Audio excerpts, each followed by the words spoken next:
पूजा पाठ में माला का विशेष महत्व है। भगवान शिव जी के द्वारा 108 मुंडों की माला धारण की गई है। भगवान शिव और सती का अद्भुत प्रेम शास्त्रों में वर्णित है। इसका प्रमाण है कि सती यज्ञ कुंड में कूदकर आत्मदाह कर लेती हैं और शिव उससे क्रोधित होकर के सती के शव को उठा करके और तांडव नृत्य करने लगते हैं। शिव की लीला अपरंपार है। इसी बहाने भगवान भोलेनाथ अपनी चारों तरफ शक्ति को बिखेरने के लिए 51 शक्तिपीठ की स्थापना करना चाहते हैं और जिसके कारण वे सती के शव को लेकर के तांडव करते हैं और भगवान चक्र द्वारा उनके सती के अंगों को काटते जाते हैं और सती का अंग जहाँ जहाँ पर गिरता है वहाँ वहाँ भगवान भोलेनाथ की स्थापना होती है। सती ने पहले ही बता दिया था कि उन्हें अपने शरीर का परित्याग करना पड़ेगा। इसी समय सती ने अपने गले में मौजूद मुंडों की माला का रहस्य भगवान भोलेनाथ द्वारा सती को बताया गया था। एक बार नारद जी के उकसाने पर सती भगवान शिव से जिद करने लगती हैं और उनके गले में जो मुंड की माला है उसका रहस्य पूछना चाहती हैं।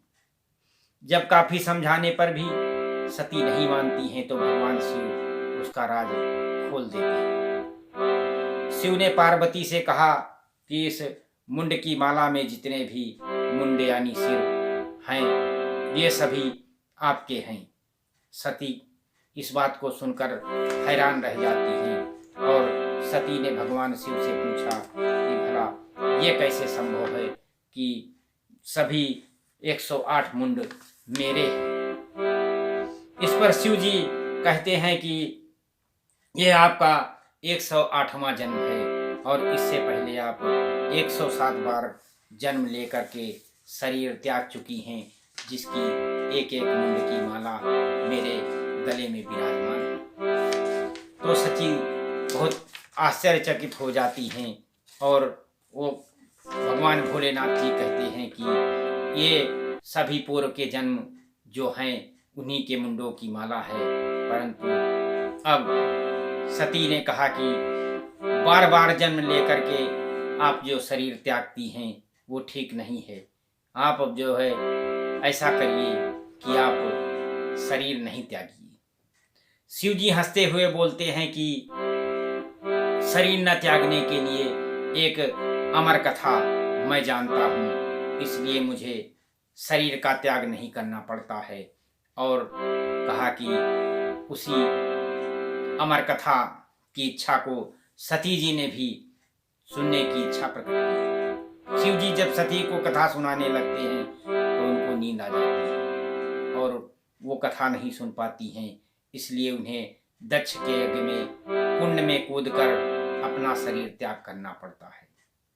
शिव ने सती के मुंड की जो माला गूंथ ली, इस प्रकार उनके शिव जी के गले में 108 मुंडों की माला तैयार हो गई। सती ने अब अगला जन्म पार्वती के रूप में लिया और पार्वती जी ने अमृत को प्राप्त कर लिया। उन्होंने अमर कथा सुन ली और इससे उन्हें शरीर नहीं त्यागना पड़ा।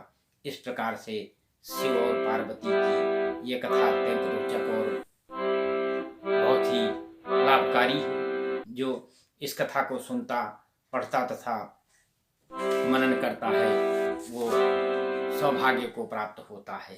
भगवान भोलेनाथ वैसे भी अभय को देने वाले देवता हैं और भगवान भोलेनाथ की कृपा बहुत ही आवश्यक है। और भगवान भोलेनाथ इतना दयालु हैं जो कि भक्तों पर दया करने वाले हैं और वो इतने भोले हैं कि कुछ भी वरदान में दे देते हैं। तो आइए भगवान भोलेनाथ के जप का थोड़ा सा प्रसाद ग्रहण करते हैं।